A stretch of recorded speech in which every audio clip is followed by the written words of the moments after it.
Morning, afternoon, or evening, everybody. Welcome to the Find and Use GEDI You Will, getting started with Global Ecosystems Dynamics Investigation, or GEDI, Lidar Data Earth Data webinar. This is your host, Jennifer Brennan. It is 2 p.m. Eastern Daylight Savings Time, so we're going to go ahead and get started here. What I'd like to do first is just go over a few webinar logistics. To ensure the best audio experience, participants have been placed in silent mode. But if you have any issues or you have any questions, please enter those into the Q&A pod located on the right-hand side of your screen. This works like a chat. Today's webinar is being recorded. The recording will be posted to our online Adobe Connect webinar catalog as well as to our NASA Earth Data YouTube channel within a few days of completion. Once completed, I will send an email to all registrants with the recording link. As far as timing is concerned, today's webinar will be 1 hour long with 45 minutes allocated to the presentation and demonstrations and an additional 15 minutes for the question and answer period. We have two speakers today. Our speakers are Dr. Lofton, who is a research professor at the University of Maryland and a member of the GEDI science team. Michelle will begin today's webinar with an introduction to the Global Ecosystem Dynamics Investigation, or GEDI mission, and also the GEDI Science Data Products. From there, we will transition to our second speaker, Cole Crable, who is a data scientist at the NASA Land Processes Distributed Active Archive Center, or LPDAAC. He will present several live data discovery and data access demonstrations working with GEDI datasets, including a Jupyter Notebook use case. After our speakers have finished with their presentations today, what we'll do is we'll move to a final optional set of polling questions. Generally, we give these questions 3 to 4 minutes or so, and then from there we will transition directly to the Q&A period. Depending upon the volume of questions that are received, we will extend the Q&A period an additional 15 minutes from end time for those of you who wish to stay on the line, but we will have a hard cutoff of 3:15 p.m. Eastern. With that, it is my pleasure to introduce Michelle Lofton. Excuse me. Michelle Houghton. My apologies, Michelle. All right, Michelle, if you could share your screen. Thank you for joining us today. My name is Michelle Houghton, and I'm just going to give you a brief overview of the GEDI mission, and then Cole is going to take over and give you an introduction to downloading and using the data. So some important facts about GEDI. The mission has been operational since April 2019 on the International Space Station. We were originally selected by NASA for a 2-year lifetime, collecting data through April 2021. However, we are in consideration for a mission extension through 2023. GEDI is a LiDAR, a laser altimeter sensor that is optimized for vegetation measurements. As such, it's unique amongst NASA's space-based assets. We have 3 lasers taking measurements in the near-infrared wavelengths. Those 3 lasers produce 8 tracks of data that are spaced 600 meters apart, and each laser footprint is 25 meters in diameter. GEDI is a sampling mission, so at the end of the 2 years, we will have sampled approximately 4% of the land surface and have made 10 billion canopy structure measurements. From these footprint-based measurements, we will also generate 1-kilometer gridded versions of the data products, and as of right now, June 2020, 6 months of data are available at the LPDAAC. So GEDI was selected through NASA's Earth Ventures Instrument, or EV Opportunity, in the summer of 2014, and it was launched in December of 2019. The instrument is located on the GEM-EF, which is the Japanese Experiment Module External Facility. So in this image on the left, GEDI is the gold-colored instrument.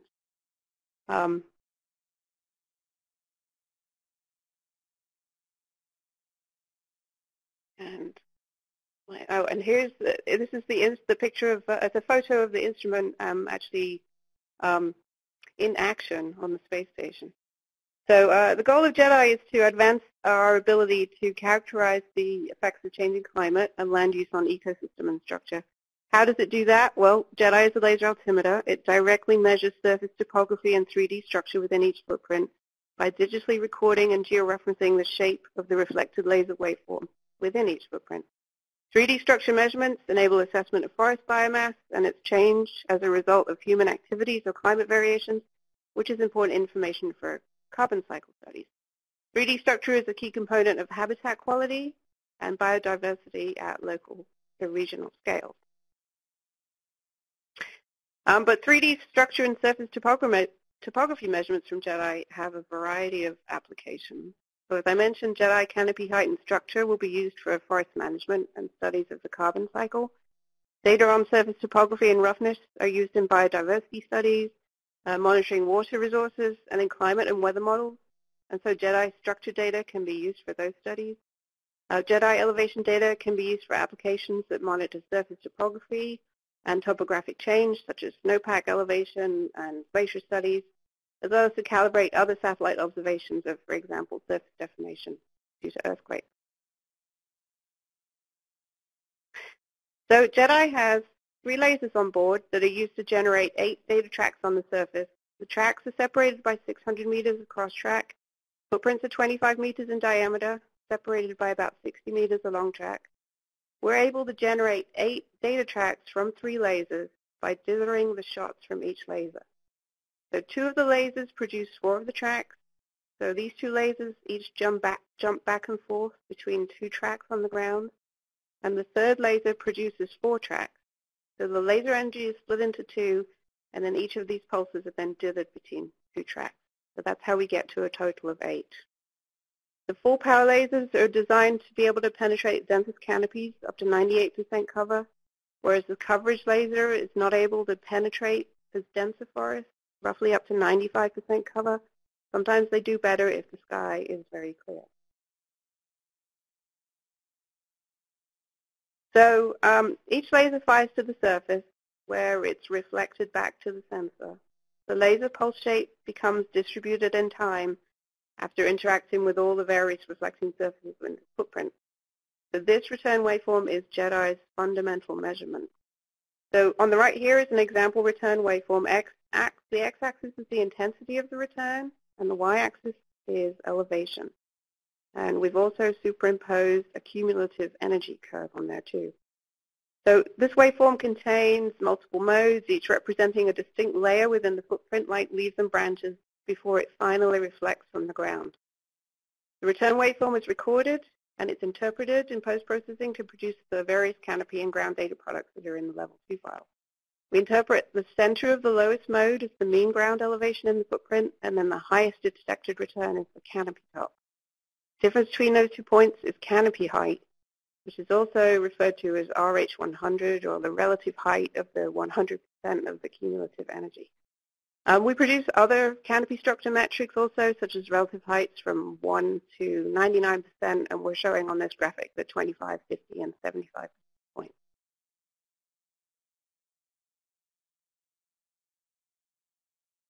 So which data files contain what products? The level 1B files contain the geolocated laser waveform vector. So along with the waveform, we give you the lat, long, and elevation of each bin as a waveform. This gives you the ability to reinterpret the waveforms or develop new products if you're interested in doing that. If you want to do your own waveform processing, then you should start with this level 1B file. In the level 2 files are metrics that we extract from the geolocated laser waveform using our standard processing algorithms. So in the level 2A are the ground and height metrics, and in the level 2B are the cover and vertical profile metrics that are based on the canopy portion of the waveform. And coming later, we'll have level 3 gridded data products and the level 4 biomass products. So this is an example of some level 1B and level 2 data products from an area of redwood trees in California. So in the upper left, you can see the location of the GEDI track and a close-up of the locations of the laser footprints as labeled 1 through 4. The return waveforms that correspond to these are shown below. Now remember, we send down a pulse of light. It interacts with the various leaves and branches within the footprint before it finally reflects back from the ground. The level 1B product is the return waveform, located relative to the WGS84 ellipsoid, and the level 2 products are canopy and elevation metrics extracted from the waveform. So over this particular stand of trees, you can see the waveforms have multiple modes and a ground reflection of varying strength. The stronger the ground return, the less dense the overlying canopy. So the level 2 algorithm has identified the center of the lowest mode and the location of the highest return, and the difference between those gives us canopy height. So we know redwood trees are amongst the tallest trees in the world, and GEDI hasn't disappointed here, and it's measured canopy heights from 85 to 95 meters for this standard tree. So top right is a plot of the plant area volume density for these footprints, which is a level 2B product. That gives you a view of the relative vertical structure information within each footprint, and Cole next is going to show you how to pull out and plot some of these products. So how has GEDI been doing globally? So this is a map of surface topography from the first 9 months of GEDI data. Lower elevations are greens and yellows, and higher are white. Remember, GEDI is a laser altimeter optimized for vegetation measurement, so it's able to strip off that overlying layer to give a map of topography beneath the forest. And in tropical and temperate forests, views of sub-canopy topography are difficult to acquire, and GEDI is likely going to do this better than any other sensor. So this is a map of canopy height from the first 9 months of GEDI. The greens are the lowest heights, and the reds and the browns are the taller values. Canopy height is essentially the simplest structure product coming out of GEDI waveforms. And you can see from this map that GEDI is measuring canopy height around the globe, particularly in those dense and temperate forests where it's typically hard to do that. Canopy cover, this is a map of the GEDI estimate of canopy cover. This is a more advanced product that is extracted from the waveform. It's really indicative of the richness of the information that's in the waveform. There's really a lot of information that we can extract from the GEDI data, and we're really, at this point, only scratching the surface, I think, so to speak. So clouds. As with all LiDAR sensors, GEDI can't range through dense clouds, so elevation and height values are not necessarily going to be from the ground for every laser shot. This is a map of forecast total cloud cover from ECMWF, and it's displayed at windy.com. This is over the time of a single GEDI orbit. So white shows the denser clouds, light gray is less dense. You can see on any particular orbit, we encounter a mix of clear and 100% cloud cover conditions. It looks daunting, and it is, but over time, you were able to see that we were able to fill in that map. So GEDI is recording through all of these conditions. It means there's a lot of information to sort through to pull out valid surface data. In the level 2 files, we provide a quality flag that can help get you started on removing non-ground data. There's also a field called sensitivity that will be useful for determining if a footprint has enough energy to be able to detect a ground reflection for a given set of canopy cover conditions. This is a plot of elevation versus time for a GEDI orbit. So if you were to plot all of the elevations in the file, then you would see values corresponding to the black dot. You can see returns from ocean, clouds, land. There's randomness triggers in here where the real-time algorithm hasn't detected anything. Cole's going to go into this in more detail, but if you apply the quality flag to get you started on cleaning the data, then it picks out these returns that are colored in red. So on average, we assume that we're going to see the surface 50% of the time. I should say that we monitor planned GEDI coverage every week, and we have the ability to point to specific ground tracks each orbit. So we're actively working to eliminate coverage gaps from the data set, whatever their source. Okay, so GEDI began its science measurements in April 2019 for a 2-year lifetime. Hopefully we'll extend that for 2 more years after that. GEDI makes measurements of canopy height, structure, and surface topography, and these are unique from a space-based platform. It's a long-awaited data set, but when taken with observations from other space sensors, such as EcoStress and NISAR and HISTWI, and ISAT-2, it presents a very exciting data fusion opportunity. And 6 months of data are right now available through the LP DAAC. And now over to Cole, who's going to give you an introduction to downloading and using the data.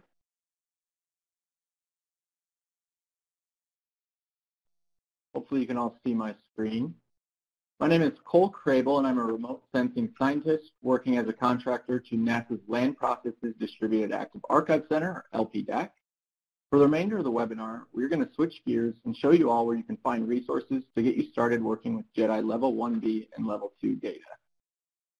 Here you can see the LPDAC website loaded to our search data catalog. and I've made a search for GEDI. You can see the full orbit GEDI Level 1B geolocated waveforms, Level 2A elevation and height metrics, and Level 2B canopy cover and vertical profile metrics data that are archived and distributed by the LPDAAC.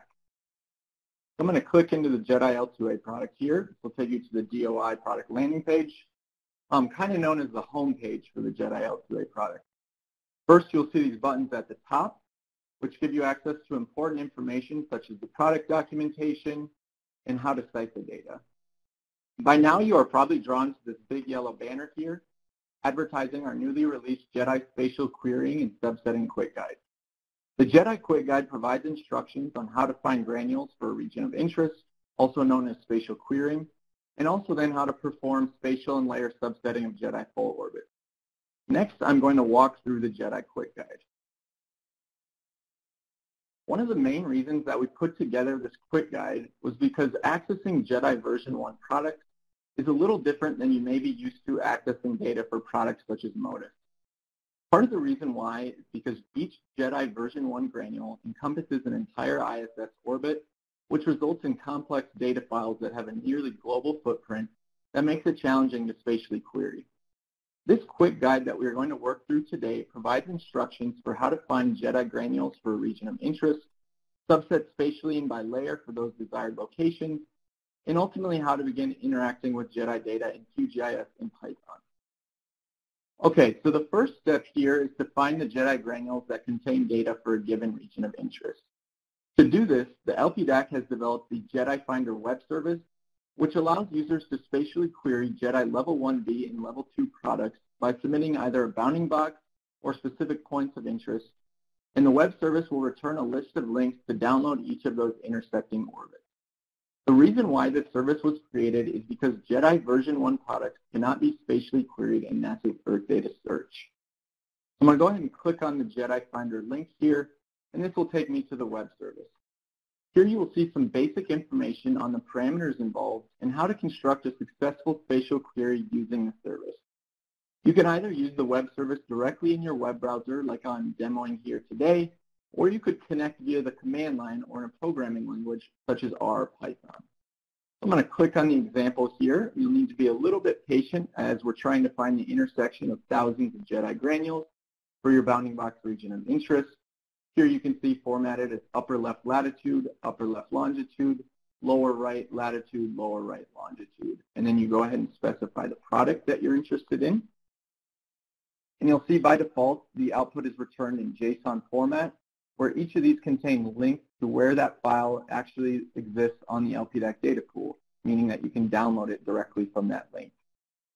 If I go up here into the URL and add and output equals HTML, this will return the output formatted in HTML style, which is nice because these links become hyperlinks, so you could click to download a GEDI file directly in your web browser here.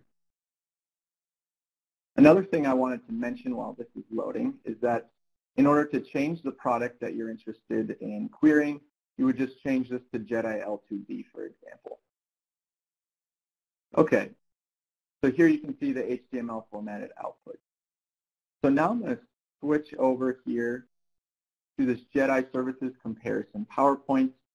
Okay, so now we've done our spatial query. We've located the GEDI granules over our region of interest. There are two different workflows that are available for subsetting the data. I will show you both options today, but before I do that, I did want to walk through a comparison to help you understand which subsetting tool is right for your workflow. So here you can work through the comparison table, but in general, I would recommend using the GEDI subsetter data prep script if you are comfortable working with Python in the command line, are able to download the large full GEDI orbits, are looking to subset GEDI files by a shapefile or GeoJSON region of interest, and are looking for the subset output files to be exported as GeoJSON files that can be imported and visualized directly in your GIS or remote sensing software of choice. Now, on the other hand, I would recommend using the Earth Data Search subsetting services if you're looking for a GUI-based subsetting option, don't want to download full GEDI orbits before you get started, and are looking for output files in HDF5 format. Now, if you prefer to not download full GEDI orbits, but you want your outputs as GeoJSON, I did want to mention that you could use the GEDI subsetter data prep script to convert the Earth Data Search subsetting outputs from HDF5 to GeoJSON files. Okay, so now I'm going to bring back the quick guide. So first I will demonstrate how to use the GEDI subsetter data prep script. So if we take the list of URLs from the GEDI Finder web service, you can both download the list of GEDI files using a number of different tools listed here. In the interest of time, we will pretend that we already downloaded a GEDI full orbit granule, and next I can demonstrate how to use the GEDI subsetter data prep script to subset it. If I click on this link here, this will take you to the LPDAAC User Resources Bitbucket repository where we store the GEDI subsetter script. The GEDI subsetter is a command line executable Python script that will batch process spatial and layer subsetting of GEDI files and export the results into GeoJSON files that can be added directly into GIS and remote sensing software. It will require you to clone or download the repo, install a compatible Python environment, which you can see we provide instructions for here. And then once you are all set up, you simply execute the script via the command line by giving the script an input directory containing your GEDI files, a region of interest, which can either be a bounding box or a GeoJSON or shapefile of your region of interest. And then there are some optional arguments too for things like subsetting specific layers or specific beams. There are a default group of data sets that get exported for each product, as we did not want to export hundreds to thousands of layers if the user was not interested in them. But you can add any additional layers using the SDS optional argument. So now I can open up a command line terminal and show you all how the script is executed. So here I'm going to use Commander as my command line terminal. You can see I've activated a Python environment called GEDI that I created using the instructions from the README. And then you might see here that I previously have ran this example. So I'm just going to hit the up arrow. You'll see that we need to call Python, call our GEDI subsetter Python script, and then --dir is a required argument. This is going to be the directory containing the GEDI full orbit granules that you'd like to process. And then --ROI or region of interest, which can either be a GeoJSON or a shapefile region of interest. Here I'm demoing the Redwood National Park boundaries as GeoJSON. Otherwise, you could just simply put the coordinates for a bounding box in and clip to those as well. Again, if you wanted to subset by beam, you could add --beams and then add the specific beam that you're interested in comma separated format. And you can do the same thing with that --SDS argument. If I go ahead and hit enter here, it should give you a little feedback notifying you that it's begun processing your files. And I did just want to mention that it will bulk process all of the files in that directory. So here you can see I have 3 GEDI files and it's on the first file. Okay, so we're not going to wait for that to finish in the interest of time, but I will show you guys what an example output looks like. So here if I open up QGIS, you can see I have a base map with the Pacific Ocean on the left, Northern California on the right. In cyan are the park boundaries for Redwood National Park. And then if I zoom in here, you can see the example output file from the GEDI subsetter script that I just ran. One thing you'll note is that it's a vector file where each dot is symbolized as a point. You'll see that it's flipped to the exact boundaries of the national park. And then if I go ahead and right-click and open attribute table, you'll see here that each row is a specific GEDI shot, and then each column is an SDS or science data set, also known as a layer, that's being represented as a column in the attribute table. So you can go through and find a shot, find its unique shot number, its location, and then different metrics. I did want to mention here when you have a metric with a vertical aspect, like cover Z, we split each of the cover values at each height, Z times number 2 here, into a separate column. And then if I scroll over here, I did want to mention too that we always return the quality flags so that you could begin quality filtering your subsetted data in your GIS or remote sensing software as well. Okay, I'm going to click out of that, and then just really quickly, I'll double click into the file, and I want to show you guys how to symbolize the data. So under layer properties, symbology, right now we're just showing a single symbol for each GEDI shot. If we go ahead and switch to graduated symbol, You can then change the value that you're symbolizing. So here I'm going to show RH100, which Michelle mentioned also is known as the canopy top height.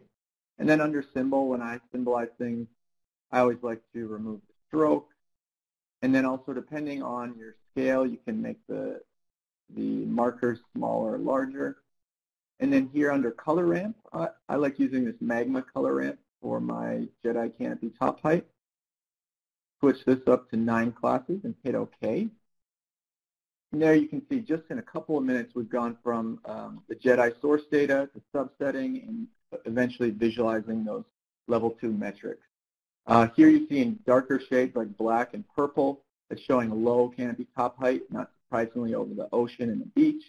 But also as we zoom in here over the river valley that's dissecting our region of interest. And that's in comparison to these lighter colors in shades of orange and yellow that are showing high canopy top height values. Not surprisingly over these large tracts of redwoods within the national park.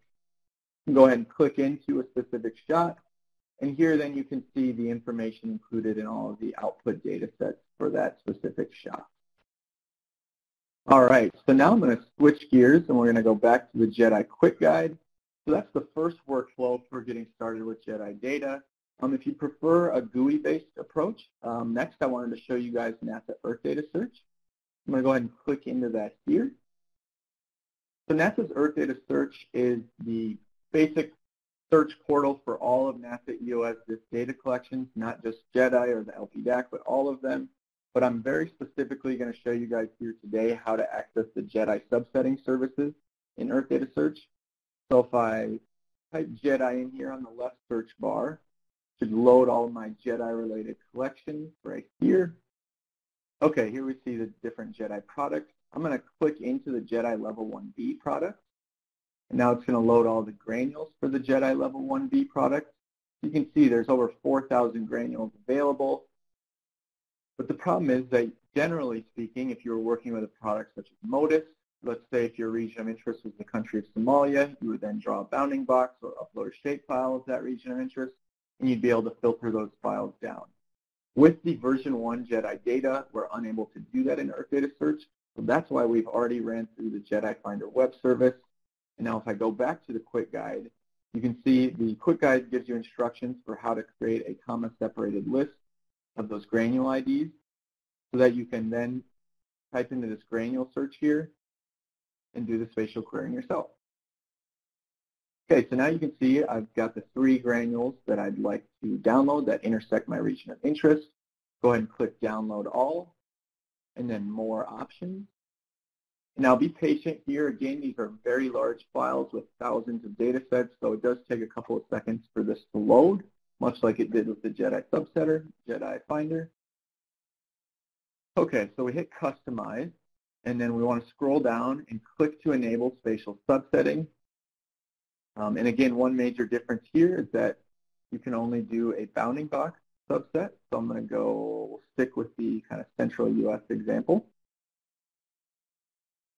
Go ahead and add these coordinates in.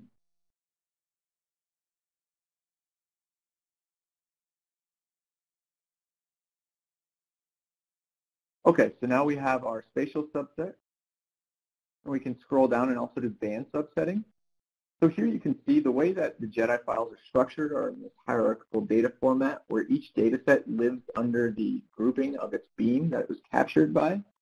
So if I go ahead and navigate through the subdirectories here, let's say that I don't need this noise standard deviation corrected data set.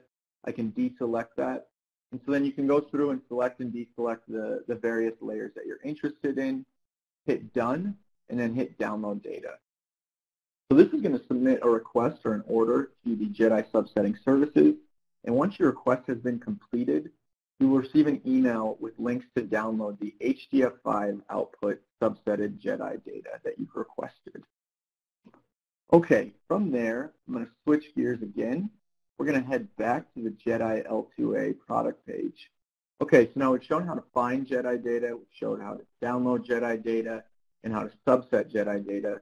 Now, for the rest of the webinar, we're going to kind of interact more with the GEDI data, specifically in Python. So from the L2A product page, I'm going to click on Using the Data, E-Learning, and then Getting Started with GEDI L2A Data in Python. This will take us to the e-learning page for the tutorial that we're going to take a look at today. We recently released a series of Jupyter Notebook tutorials for getting started with GEDI data in Python, and we split them up by product.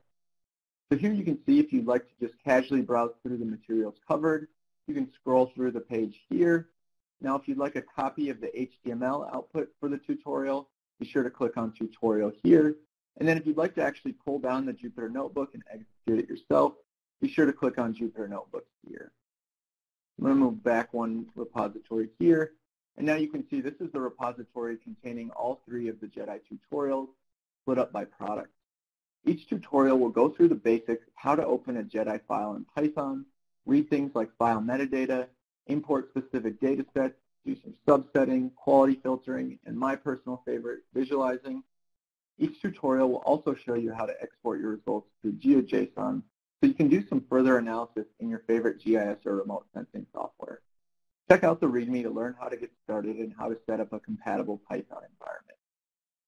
Okay, so in the interest of time today, we're going to assume that I've set up my compatible Python environment, I've launched Jupyter Notebook, and I've just ran through all the cells in this tutorial. I'm just going to talk over them today.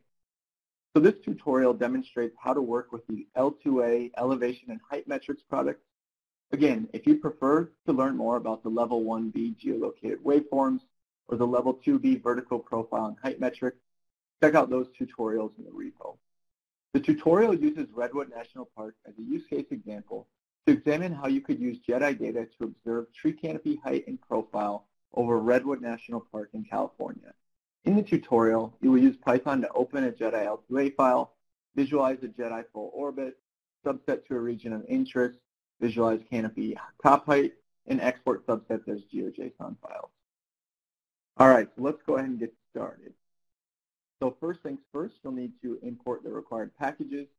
Notable packages include h5py for loading in those GEDI HDF5 files, pandas and GeoPandas for creating data frames, Shapely to handle the geometry that we use here, and then GeoViews and HoloViews, which are two very exciting packages for plotting and visualizing data from maps to charts that are interactive, and we're going to go ahead and take a look at those later on today. Okay, so we assume we've set up our working environment, we've downloaded the example file. Now here we can go ahead and actually read in the file using h5py. One thing that's really nice about Jupyter Notebooks is that in between the actual cell blocks, we have these markdown blocks where we can explain what's going on in the code and give you additional information about the product that's being executed on. So here you can see the GEDI file name, which includes the product short name, and then importantly, that Julian date and time of acquisition. And so down here below is where we actually use h5py to read in that file. And then we can start navigating through the file level metadata, including a listing of all the beams. Keep going through the metadata here. I really like this purpose attribute.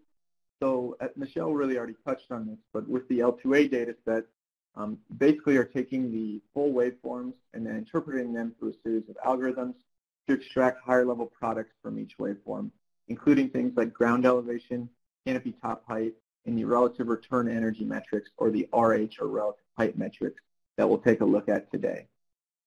Okay, now we can drill down even deeper into the SDS metadata, and we can subset to a specific beam. I really like this cell block here because it describes how to determine which beams are coverage beams and which of the beams are the full power beams that Michelle had mentioned. We go ahead and find one of those full power beams, and we're going to subset down to that one. And then here it's quite simple actually to subset to a beam because each data set is listed under the grouping of its beam. So here we just go through and query and just grab all the data sets under beam 0110. Now in section 3 we can start visualizing GEDI full orbit. So here what we're going to do is load in the lat lowest mode and lon lowest mode, which define the location of each GEDI shot. And then we're going to go ahead and bring those into a data frame. What you'll see here is that we're going to go through from the HDF5 file and grab the lat and lon lowest mode, also the unique shot number or shot ID, and a quality flag. And then here, this is a quick little trick for plotting the full orbits. Instead of plotting hundreds of thousands of different shots, here I'm just grabbing each 100th shot and grabbing a sample to show you guys for our first visualization. Okay, so next we're going to then go ahead and take those lists and convert that to a Pandas data frame. If we go ahead and print that out, you can see it looks very similar to what we saw in QGIS. So each row is a GEDI shot and each column is a GEDI data set. Okay, so next we're going to use a lambda function here to move through each Latin long location and create a shapely point as a new column called geometry, which will then allow us to convert to a Geo Pandas geodata frame. So then this is my joke here for the webinar, is that now you can say you've plotted your first GEDI shot. Just the shapely point that we've created, but we'll have some much more interesting visualizations further on. Okay, so now we can go ahead and visualize the geodata frame. This cell block here is really important, so I'm going to explain it.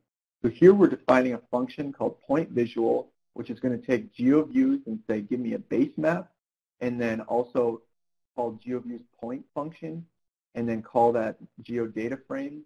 And then under options here, we do tools equal hover to make it an interactive and hoverable plot. And then here you can see some of the aesthetics here. But basically, we're going to use this to plot all of our maps later on. So we want to define that as a function. And then this multiplication here, it just combines GeoViews plots. We have our GeoViews base map with our GeoViews points, and they'll be combined on the same plot. Now we'll use Geo Pandas to bring in the Redwood National Park boundaries. You can see here. Here we'll set up a list of attributes, kind of like from the attribute table. You see each of those columns in our data frame. That will then be hover overable, that's the word. And then here you can see our plot of the full GEDI orbit, where we're using GeoViews to plot a polygon of Redwood National Park, and then that point visual function that we defined earlier. And here you can see kind of the classic, we call it the spaghetti string full orbit footprint of the GEDI granules, due to its location on the ISS, of course. Okay, so now we can go ahead and interact with the plot. If I zoom into the west coast of the United States, like so, in red you'll start to see the national park boundaries show up, and then in yellow is our sample of the GEDI shots for beam 0110. So we zoom in and hover over a shot. You can see the location, what beam it's from, the shot number, as well as quality flag equals 1. But what does a quality flag equals 1 actually mean? If we read through the metadata, we can see that the quality flag simplifies the selection of the most useful data based on criteria for energy, sensitivity, amplitude, and surface tracking quality. So a quality flag equal to 1 indicates that a laser shot met those criteria, whereas a quality value of 0 is indicating a poor quality shot. Okay, so now we're going to move on to actually working with the GEDI L2A relative height metrics, or RH metric. Here you can see we're going to go from thousands of GEDI data sets, then we're going to subset by beam. Now we're down to 500 data sets per beam. And then here I'm actually just hard coding a unique shot number. And this shot was found to be an interesting shot in the GEDI L1B tutorial. If you're more interested in plotting full waveforms and analyzing specific GEDI shots, I would definitely recommend checking out the GEDI L1B tutorial. For this example today, we're just going to go ahead and stick with the shot that we found from that tutorial. We go ahead and find the index for that shot ID, and this will allow us to bring in our relative height metric. So here we call in the relative height metrics data set. You can read the description of that. So RH is the relative height metrics reported at 1% intervals from 0 to 100. Again, we always need our Latin long lowest mode. And then here's where we actually subset to that index. So we're just going to pull out the data from that data set that pertains to that specific shot that we selected. Okay, so now here it's important to grab the ELEV lowest mode, or the first elevation recorded, and the ELEV highest return, or the last elevation recorded for that waveform. You'll need that in order to plot the relative height metrics. Okay, and here I'm also going to grab a couple of other metrics, including the quartiles for the relative height. And now we're going to start using HoloViews. In particular, we're going to use this HoloViews curve plot to plot the relative height metrics for this specific shot. So here you can see we have elevation on the y-axis, percent energy returned on the x. Again, this is interactive. You can hover over, pan, zoom. But this is a pretty basic plot, so let's add some additional features to that.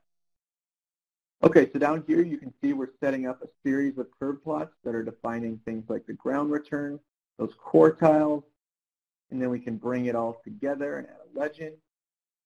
Again, using that multiplication to add different plots together. And now we can really start to understand what the tree canopy looks like over this specific shot with things like the ground return, the different quartiles, particularly where you see the quartiles bunched closely together. This is likely indicating a denser canopy around, let's say, 50 meters. Okay, so we also thought it was important too to kind of help you understand how we calculate those relative height metrics from the full waveforms. So I'm going to go ahead and bring in the waveform for this shot and plot them side by side just to give you kind of a visual of that. Again, if you're more interested in full waveforms, definitely check out the L1B tutorial. Here I've already grabbed that full waveform data and brought it in as a little data frame and then just really quickly plotted a curve plot of it, which you can see here. So this starts to give you insights into things that might be the ground return or an understory or a denser top canopy. And then if I scroll down and if we plot these together, now you can really start to make sense of these relative height metrics.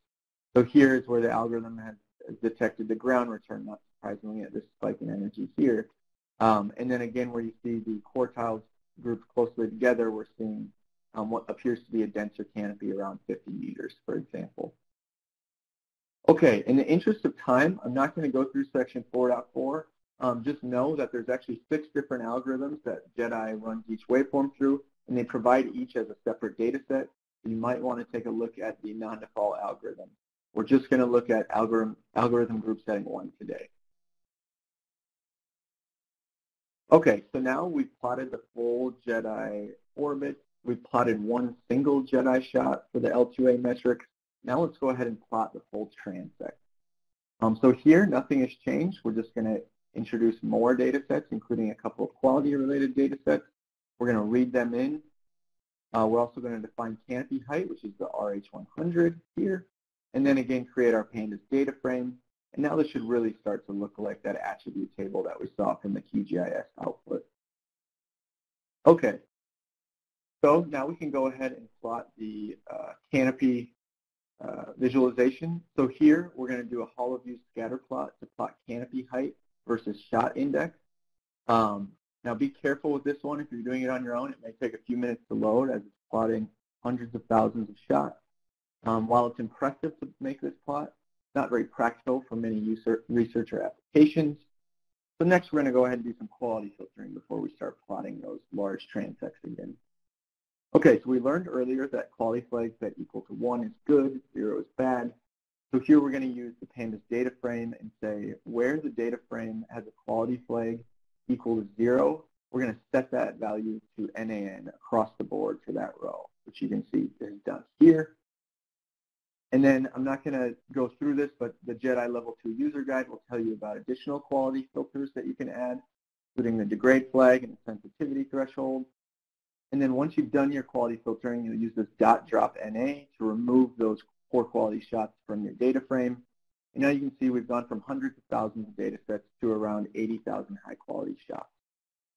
Okay, so now we can go ahead and plot the beam transects again.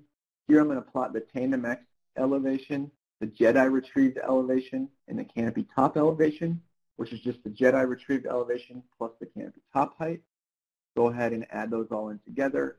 Now you can see a bit cleaner visualization of that full transect. Again, these are all interactive, so if you'd like to zoom into a smaller layer, it might make a little more sense.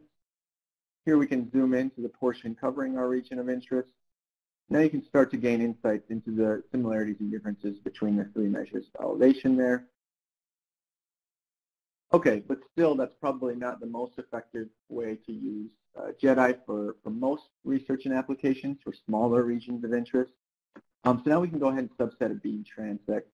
And what we're going to do is take that GEDI shot we used earlier and just grab the 50 shots prior and after in order to get a transect of about 100 GEDI shots. Use this .loc to subset our transect. And then this is interesting. Something I learned was that it might make more sense to plot distance on the x-axis And it's really simple to do. So here we're just taking the number of GEDI shots in our transect and multiplying them by 60 because, as Michelle mentioned, in the along track direction, each GEDI shot is spaced 60 meters apart. And then here we're going to create a twofold list that's going to track the distance from the first shot as well as the relative height metrics for all 100 percentiles. And then we can go ahead and plot that as a scatter plot following our twofold list. And what you'll see here is in shades of darker green, or where those metrics are bunched closer together, indicating a very dense canopy. And what you can see here is this is actually where the river intersects our region of interest, where there's no canopy height, basically. However, as we go increasingly out from the river, you can see these really tall, old redwood stands, reaching all the way up to 100 meters tall. But what's interesting is, as we're gaining knowledge of our region of interest, we can start to see different patterns, like here where we see a dense canopy at around 30 meters, but the trees are much shorter. And maybe this area has a different type of tree, or a shorter, or a more recently planted redwood forest, for example. Then you can go ahead and add in the ground elevation. So now you can really start to gain some insight into your region of interest. You see kind of the classic V shape of a river, valley, and then you can see these tall canopy height values over kind of the slopes of the river. However, over this flatter section here is where we're seeing those shorter canopy heights. Okay, so this is my favorite section here. So we plotted the full orbit. We plotted a single GEDI shot. Now we want to put it all together and plot all 8 beams for the full coverage of our region of interest. I'm going to go ahead and grab all 8 beams. The only thing that's different here is that we loop through all 8 beams, create our Pandas data frame, and then here we actually do some spatial subsetting. So you can see we have about 3.5 million shots for this GEDI granule, and we want to subset that down to just the Redwood National Park. Here we're going to use the bounding box boundaries as our subset, and we actually do this very similarly to how we do quality filtering, where we're just going to remove any shot that's not within the bounding box of our region of interest, drop NA. Now we're down to about 4,400 shots.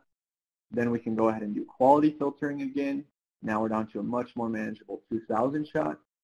And now we can create shapely points for each shot, create a geodata frame, and then go ahead and visualize all beams.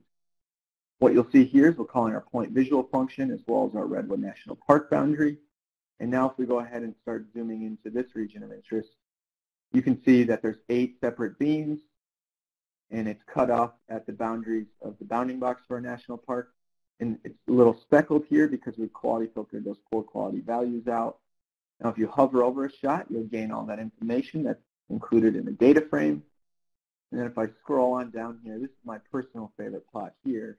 So here what we're also adding is under options, if we say color equals the canopy height and set a color map and a limit, you can actually begin to symbolize the data as well. And so again, here in shades of purple, you're seeing low canopy height, not surprisingly over the ocean. However, as we begin to zoom in here, you can see these redwood forests and these warmer shades, such as yellow and orange, are indicating a higher canopy height. And you can see all the way down to the river valley where you're getting low canopy height values. And again, you hover over and you can see the quality flag equals 1, so we know it's good quality, that sort of thing. And then last but not least, there's all sorts of great metrics available in these GEDI files, including the elevation. So here you can see in shades of blue our lower elevation over the ocean, the river valleys, and then increasing in elevation as we go inland to California. Okay, last thing here, really easy to take that geodata frame and export it directly as a GeoJSON file so that you have your quality filtered subsetted GEDI data. You can begin working in your favorite GIS or remote sensing software. Okay, with that, I'm going to pass it back to Jennifer so we can go through the polling questions. Okay, wonderful. Thank you, Cole. At this point, let's go ahead and transition to the optional final set of polling questions. We'll give these just a couple of minutes or so, and then from there we'll move to the question and answer period. And I do want to note that we've received probably over 100 questions at this point, and so we'll try to get to as many as possible during the extended Q&A, but if not, we will be providing the Q&A log to both Dr. Houghton and also Cole and they should be able to follow up with you offline. So if you do not hear your question asked, just know that they'll be able to follow up with you offline. All right, thanks so much, everybody. Give these a couple minutes.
Okay, everybody, at this point, let's go ahead and transition to the Q&A period. And what I'll do when we're finished is I'll leave the virtual meeting space open. If you think of something, please feel free to drop that into the Q&A pod. Okay, our first question is, can GEDI be used successfully to estimate tree biomass in sparsely vegetated desert environments? Short answer is yes, I hope so. But yes, I mean, you should be able to get a height measurement out of a waveform over the desert. I mean, it may, depending on the height of the tree, if it's a short tree, then you may have to work a little bit to pull out the information from the waveform. But yes. Okay, thank you, Michelle. Our next question is, can GEDI data be used for classification of grasslands and estimation of carbon in grasslands? I think that's a similar answer, is you might have to work a little bit to pull out an appropriate height or a more precise height for those short features that you'll be interacting with in the grassland. But yes, again, I think probably have to do custom waveform processing though. Okay, give me just a moment to scroll down to the questions here. Question here: how do I get terrain altimetry data, and what is the best GIS to operate GEDI?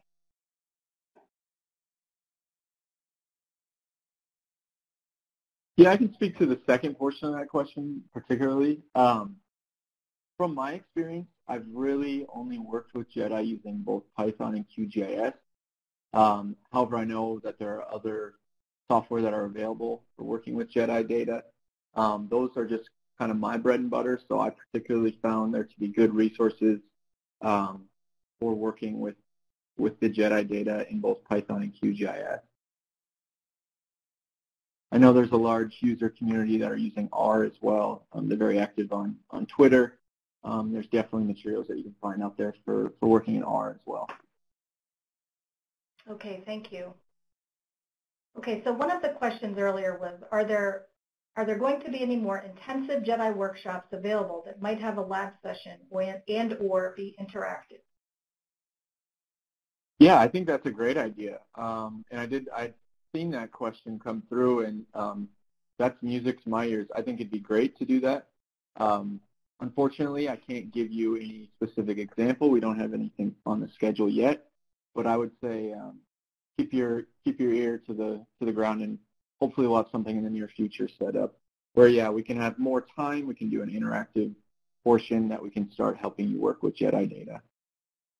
Okay, thank you, Cole. How low to the ground can canopy cover be mapped? All the way to the ground, 3 feet off from the ground, 6 feet? It's really, the canopy cover measurement I would say is more meant for forests. So I would say at the sort of 5-meter level, it makes sense to start trusting that. Okay, thank you, Michelle. The next question is, it's stated the instrument can be pointed up to 6 degrees off nadir. How many axes of freedom does the taskable aspect of the instrument have? It just has the one in roll. It just rolls by plus or minus 6 degrees. But we usually try to stay within a couple of, like, plus or minus 2 degrees for normal operation. Okay, thank you, Michelle. And early on, one of our participants asked if you could recap the spatial resolution of the GEDI product. Okay, so yeah, each footprint is 25 meters in diameter. The footprints are spaced 60 meters apart, a long track. There's 8 tracks, and each track is 600 meters apart. The goal of GEDI is to make a 1-kilometer grid, but at higher latitudes, it could be much better than that because of the way that the orbit intersects with latitude. Okay, thank you, Michelle. The next question is, what is the period of return for the satellite? I think that means it's a 90-minute orbit, so about 90 minutes to go once around the world. Okay, thank you, Michelle. Our next question is, sorry, my apologies. Just to add on to that, because it's on the ISS and it has a very small swath width, GEDI won't actually capture every point on Earth, even between the 51.6 degrees north and south. However, as you get closer to those like 50 degrees north or south, you definitely do have additional coverage, and you can get places where you're having revisits. So if the question is related to revisits, not in kind of a MODIS or Landsat type revisit period. Okay, thank you, Cole, and also Michelle. Our next question is, how accurate is GEDI altimetric data? I think orbits are about 10 centimeter precision vertically. So over low sloped conditions on the ground, the elevation measurement is about a 10 to 20 centimeter vertical precision. Okay, thank you, Michelle. Our next question is it possible for footprints with quality flag equal to 0 to still capture vegetation return? Yes, I think the short answer to that is yes. So the quality is sort of an initial attempt to sort of bring together a lot of error conditions, and it's very conservative. So yes, I think you definitely could have a valid return still, but have a quality equal 0 flag. Okay, thank you, Michelle. Our next question is, are there plans to implement the data into Google Earth Engine? Yeah, I can answer that. We get this question about a lot of our data sets, and the short answer is that we don't know. We don't work with Google Earth Engine in terms of ingesting the data. If they decide that they'd like to add it to Google Earth Engine, they will pull it from our data pool just like any other normal user would. And so that would be a question to ask Google Earth Engine. Yeah, we don't know that. Actually, the biomass data I think will be in Google Earth Engine. And is that the level 3? That's a level 4. Level 4, yep. Okay, well, wonderful. Thank you both for your input and your response. The next question is, what is the range of possible elevation angle when filling gaps? That's the plus or minus 6 degrees again, so that we could scan the instrument in roll by plus or minus 6 degrees, but typically we want to stay within plus or minus 2 degrees for normal operations. Okay, thank you, Michelle. The next question is, has GEDI been used to adjust SRTM, Aster GDEM, or other global DEMs to correct for issues in areas with high canopy cover? Not yet, but I think that's a great investigation and goal to have with the data. Okay. All right, I'm just moving down to, okay, is the data available by CMR search? We have Python code using CMR already. Yeah, absolutely. Okay. However, I should add to that with version 1, you will not be able to spatially query for GEDI granules, but you'll be able to find all the GEDI granules via CMR queries. Yep. And I should mention too, I don't think we have yet, with the GEDI version 2 data, we're going to split that into suborbit granules, which will allow us to, which will include the right spatial information that will allow us to do spatial querying. So at that point with the version 2, you should be able to use CMR for spatial querying, as well as Earth Data Search for spatial querying. This is all for the GEDI version 1 product.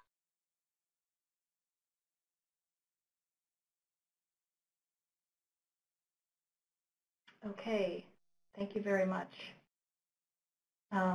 Being that there were issues with the links, when we're finished, wrapped up here with the questions, what I'll do is I'll actually add a new slide to the end, and I will have all of the links on there, and I can also make it available for download in the presentation files pod.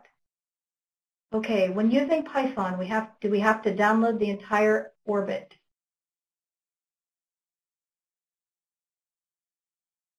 Yes, so that first workflow that I showed using the GEDI subsetter data prep script, you would have to download the full orbit granule off of the LPDAC data pool and then run it through, which is why if you're unable to download those very large files, then I'd probably recommend to go to the Earth Data Search GEDI subsetting services.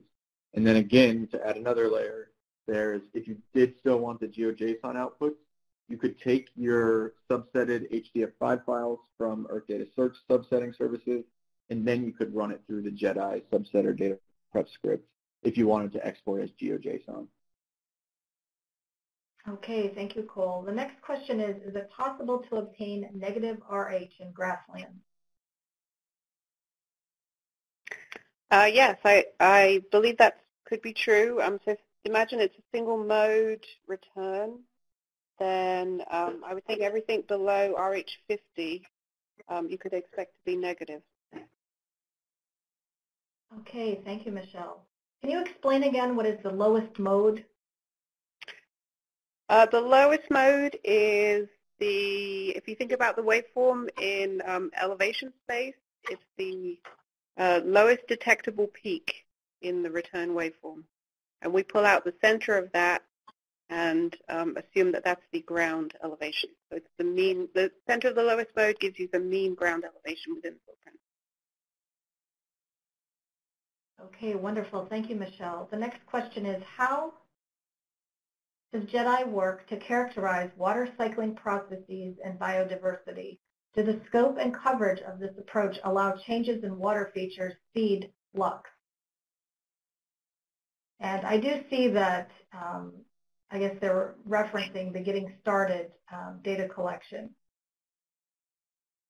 the mission overview document.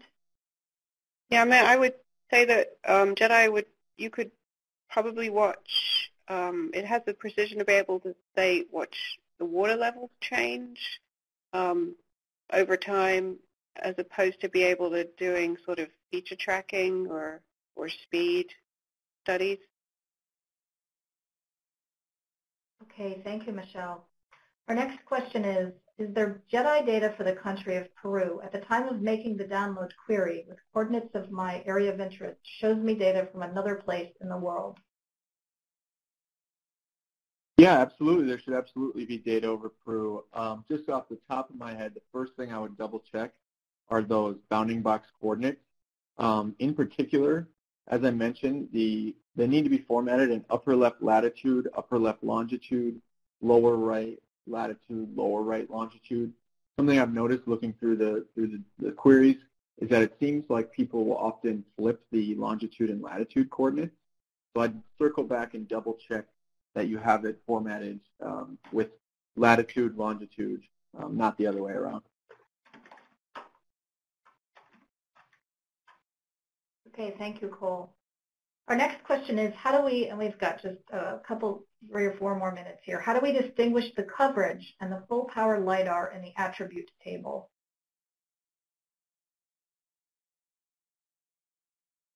The coverage lasers are, the beams are labeled as beam 0000 through 0011. So you've got essentially 0, 1, 10, and 11. Those are the coverage beams. And the power beams are the other 4. But I would also say when you're looking at the data, you could use sensitivity to distinguish whether that shot has enough energy to penetrate through to the ground or not, because you can still get weak data within a power beam, depending on cloud cover conditions. Okay, thank you, Michelle. The next question is, it's actually twofold. So the first part is, where can we find more specific information about the models applied to estimate the plant area vertical profile variable?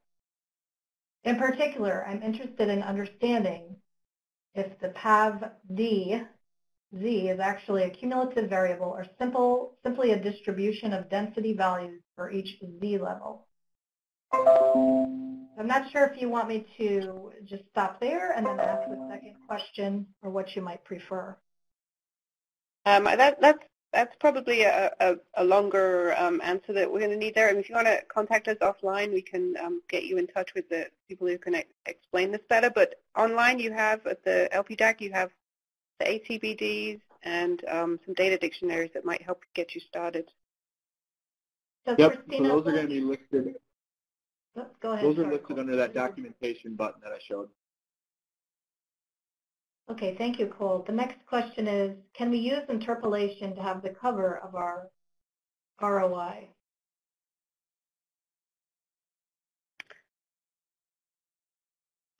What was that? Can we use interpolation to have the cover for our ROI, region of interest?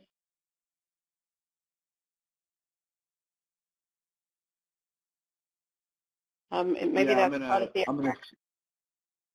yeah. So if the participant wants to provide additional clarification, that would be useful. Thank you. And I think we have time only for one additional question at this point. Let's see here. I think this may have already been discussed, but what is the distance between points along each track and between tracks? With time series data, will the gaps between tracks be filled? Yeah, so it's 60 meters apart along track, and the tracks are 600 meters apart, separated from each other. Yeah, remember GEDI is not it's a sampling mission, so it's not on a repeat orbit. So especially at the northern latitudes, you're going to get orbit intersections and crossings, which then you could use for change or other studies. Okay, thank you, Michelle. At this point, there are quite a few questions that have not been answered just due to time. However, I will forward the Q&A log to our speakers and they'll be able to follow up with you offline. You can also feel free to email lpdac@usgs.gov, or I'll put the two email addresses in here, support@earthdata.nasa.gov. What we'll do now is we'll log off from the audio component. I will leave the virtual meeting space open. I'm getting ready to upload a separate document with all of the links, which hopefully will not provide the same conversion issue as a separate file so that you can reference those links that were provided during the demo segment more readily. And I'd like to thank all of you, and thanks to our speakers. At this point, we will log off from the audio and leave the virtual meeting space open. All right, thanks everybody. Bye-bye now. Thanks everybody. Thank you, bye.